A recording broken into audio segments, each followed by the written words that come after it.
కృష్ణ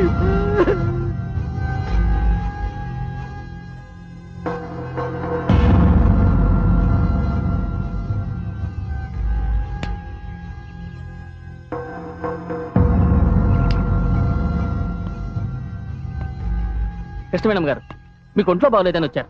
ఒంట్లో నయమయ్యాక అమెరికా అంతా చూసేయాలండి. ఈ ప్రేమ పెళ్లి ఇలాంటి మాటలు నా దగ్గర వద్దు. ఇప్పుడు ఏమైంది?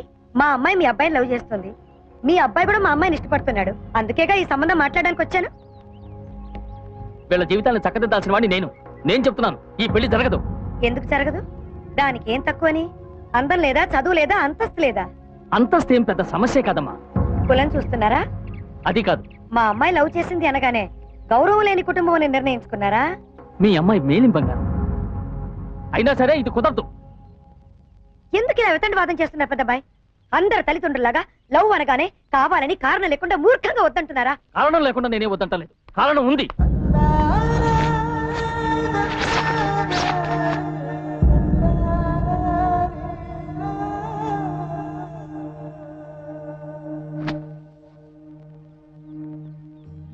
మేము కమల పిల్లలు, అతుక్కు పుట్టిన కమల పిల్లలు.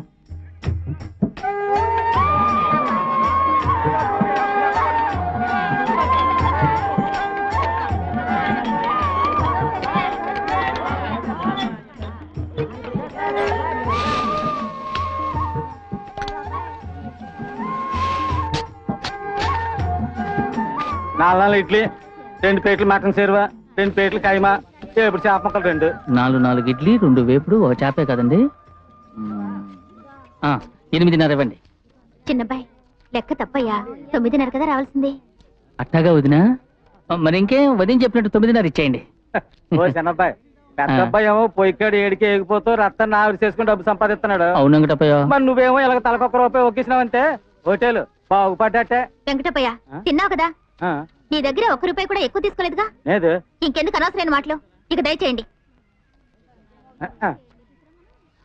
ఏంటి బాబు ఇది, హోటల్కి వచ్చేవాళ్ళు ఎగతాళిగా మాట్లాడితే చేసావు. చిన్న నోటు లెక్కే కదా, కూడి తప్పు లేకుండా చెప్పలేకపోయావా?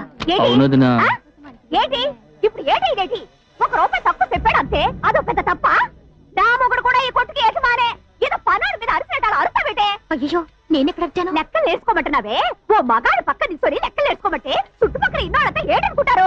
ఇప్పుడు ఏమన్నా నువ్వు అర్థం పర్థం లేకుండా మాట్లాడుతున్నా? నువ్వు చెప్పాలనుకున్నా నీ ముగ్గురు చేత ఆయనకి చెప్పించాలి గాని నువ్వు చెప్పకూడదు. మరిదంటే మర్యాద ఉంటుందేంటి? ఏంటి సుందరి చిన్న విషయాన్ని ఇవాళ కూడితే తప్పన్నారు, రేపు తీసేస్తే తప్పంటారు, కూకుంటే తప్పంటారు, నిల్చుంటే తప్పంటారు, ఆ తర్వాత కొంచెం వంగదీసి ఈ మీద నూకలు ముట్టేసి రాళ్ళు కూడా ఎరమంటారు. అరే ఏంటి ఇక్కడ ఒకటే గొడవ? ఇలా అయిన దానికి కాని దానికి అరుచుకుంటూ కూర్చుంటే ఈ హోటల్ బాగుపడదు, మన కుటుంబము బాగుపడదు. అవును, ఈవిడొక్కతే ఎలగబెడుతుంది. మేమిద్దరం పరిపాట చేయకుండా దండకు తిండి తింటున్నామంటారు. అమ్మాయి నువ్వు మరీ ఎక్కువగా మాట్లాడుతున్నావు. నేను నా ముగ్గురులాగా మాట్లాడకుండా కూకుంటే నీకు ఈలుగుంటదేంటి? సుందరి అన్నయ్య నువ్వు అలా మాట్లాడికి ఆయన నాకు దేవుళ్ళు అంటాడు. ఎవరికైనా దాని మొగుడే దానికి దేవుడు. నా మొగుడిని నా ముందు సొలకలు చేసి మాట్లాడుతుంటే నేను నోరు మూసుకోవాలా? అమ్మా తల్లి, ఇక మీదట నేను నోరే తెరవను, దయచేసి నన్ను క్షమించు. కాస్త నెత్తికెక్కుతావే. సరే సుందరి లోపలికి వెళ్ళు. వెళ్ళమ్మా వెళ్ళు. పంకజం నువ్వు వెళ్ళి పని చూసుకో. అన్నయ్య నేనెందుకు పనికిరానన్నయ్య, నాకు చిన్న నోట్ లెక్క కూడా రాదు. నా వల్లే ఇంట్లో గొడవలు, నేనేం చేయాలో తెలవట్లేదు అన్నయ్య. రే నువ్వు నా తమ్ముడివిరా, నువ్వెలా ఉన్నా నాకు దిగులేదు. కానీ నువ్వు కంటతడి పెట్టుకుంటే నేను భరించలేను. వెళ్ళి కళ్ళు దొరుకుతున్న పని చూసుకో. వెళ్ళి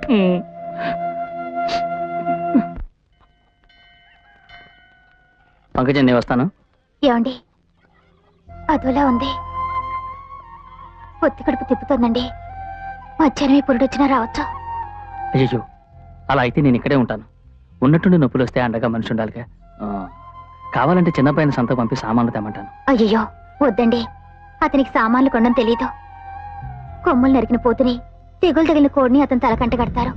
10 సామాన్లు తెమ్మంటే 8 సామాన్లు తెస్తాడు. 2 కోసం తిరిగి మళ్ళీ వెళ్ళాలి. మీరే వెళ్ళండి. త్వరగా వచ్చేస్తాను.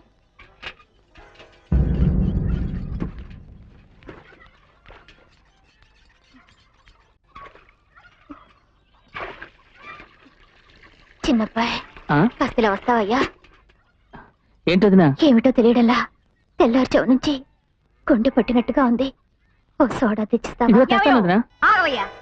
ఏటి తరివేసిన కుక్కలా పరిగెడుతున్నావు. ఎక్కడికి వెళ్తున్నావు ఏంటి? వదినకి అర్జెంటుగా సోడా తెద్దామని. నీకు సంతకి వెళ్ళడం తెలవదు, కోడి తేవడం తెలవదు, సోడా మాత్రం తేవడం తెలుసు. నీళ్లు తోడుపెట్టి నేను మొహం కడుక్కోవాలి. సోడాని ఆవిడ వెళ్ళి తెచ్చుకోమను. ఇదిగో సుందరి, ఏంటి నువ్వు మాట్లాడటం? వదిన గుండె పట్టిందని చెప్తోంది కదా. అంత ఉట్టిన నాటకమయ్యా. గుమ్మడికాయ లాంటి మరిది దొరికితే కూకుల చోటు నుంచి పళ్ళు పొరవాయించడానికి ఎవరికి ఆశ ఉండదు. వెళ్ళి నేను చెప్పిన పని చెయ్యి. కడుపుతో ఉందని వదినకి సాయం చేస్తుంటే ఏంటి నువ్వు తప్పుగా మాట్లాడతావు? యావయ్యా, ఆవిడ కడుపుతో ఉందనా నువ్వు సాయపడుతుంది? ముక్కు ముఖం చక్కకుందని గుడుగుడని లగెత్తున్నావు. ఏ పని చేసినా నువ్వు తప్పుగా అనుకుంటావేటి? ఓ ఆడమనిషి పడే అవస్థ ఇంకో ఆడమనిషి తెలుసుకోపోతే ఎట్టా చెప్పు? యావయో, నిన్ను చక్కగా మైకల్లో పడేసిందయ్యా. ఆవిడికి ఒక్క మగాడు సాల్డు. రోకలు పోటేయడానికి మొగుడు, రోలు కడగడానికి మరిది అని ఇద్దరిని తయారు చేసి పెట్టుకుంది. అందుకే ఆవిడ పడే అవస్థ చూడలేక నువ్వు అలా ఆడుతున్నావు. చాలు, నువ్వు ఇంకూరుకో. ఈ నోరు మోయించడం ఎవరి వల్ల కాదు. ముందు నేను వెళ్ళి సోడా తీసుకొస్తాను. కావాలంటే రోజు మొత్తం తిట్టుకుంటుండు. ఆగో, ఒక్క అడుగు వేసావో తాళి తెచ్చేస్తాను.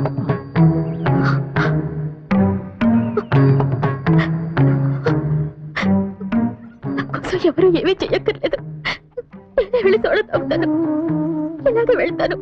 ఇక మీద ఇలాంటి మాటలు విని తట్టుకునే శక్తి నాకు లేదు. చేతులెత్తి దండం పెడతాను. ఎప్పుడు నోటికొచ్చినట్టు మాట్లాడకు.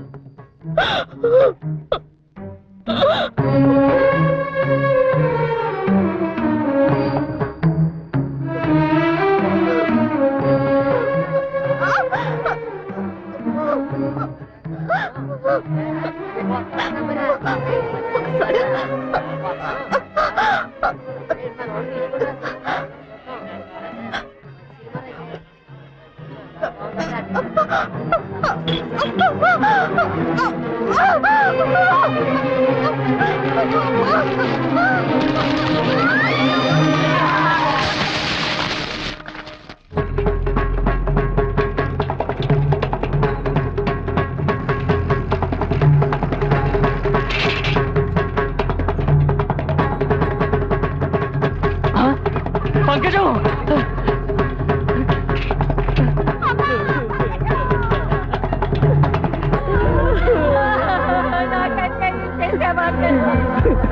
నన్ను వదిలి పెట్టెళ్ళిపోయావు.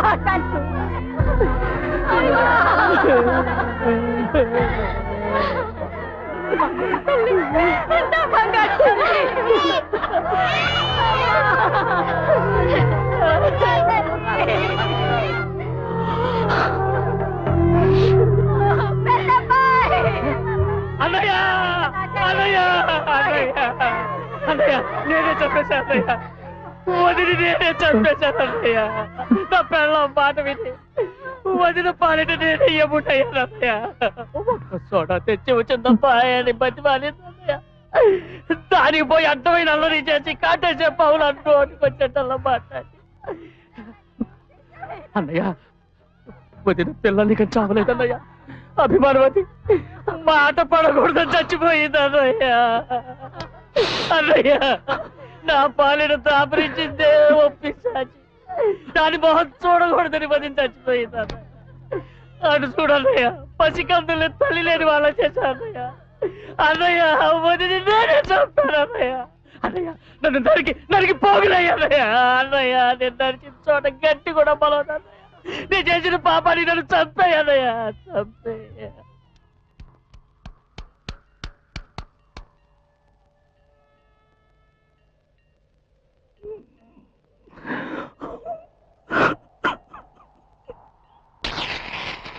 పంకజం,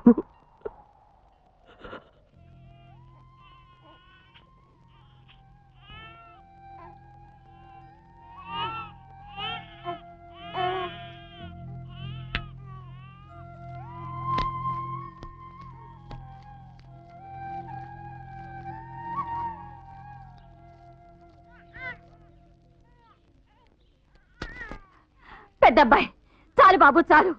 నా బిడ్డని కట్టి పెట్టింది చాలు. నీ తమ్ముడు పెళ్ళం దాని పాడికెక్కించింది చాలు. పాపిస్తాళ్ళారా, నా బిడ్డను అన్యాయంగా చంపేశారే. ఈ పసికందులు నాకు ఇచ్చేయండి, నేను తీసుకెళ్లి పెంచుకుంటాను.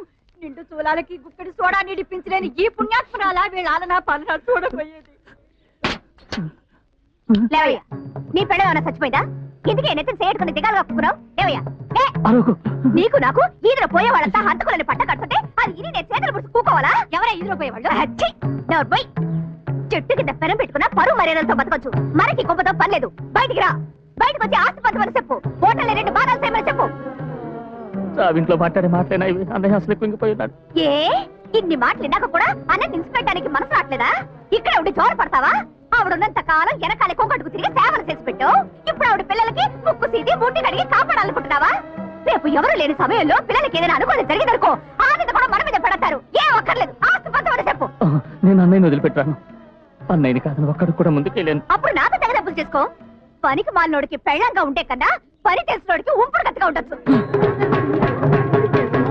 నీ నిర్ణయం అదే అయితే నీ ఇష్టం వచ్చినట్టు చేసుకో.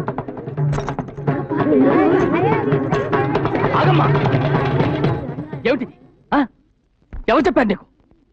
నోరెత్తితే పంచిపోతానంటూ ఎవరో విని కుటుంబంలో ఇలాంటివి జరగకూడదమ్మా. నీకేం కావాలి? హోటలు, ఇల్లు, ఆస్తి అంతేగా. తీసుకో, నువ్వే తీసుకో, అన్నీ నువ్వే తీసుకోమ్మా. ఈ కొంపలు గుల్చే రాక్షసి సిగ్గు లేకుండా అడిగిందని నువ్వు ఇస్తానంటున్నావా పెద్దబ్బాయి? ఇది చస్తే పిండం కూడా దాన్ని పోనీ అన్నయ్య. రై తెంచుకోవటానికి రా పెళ్లి చేసుకునేది, కలకాలం కలిసి బతకటానికి రా. అదే రా కుటుంబం. రై నేను ప్రాణంతో ఉన్నంత వరకు మన హోటల్ 2 కాకూడదు, నీ కుటుంబం 2 కాకూడదు.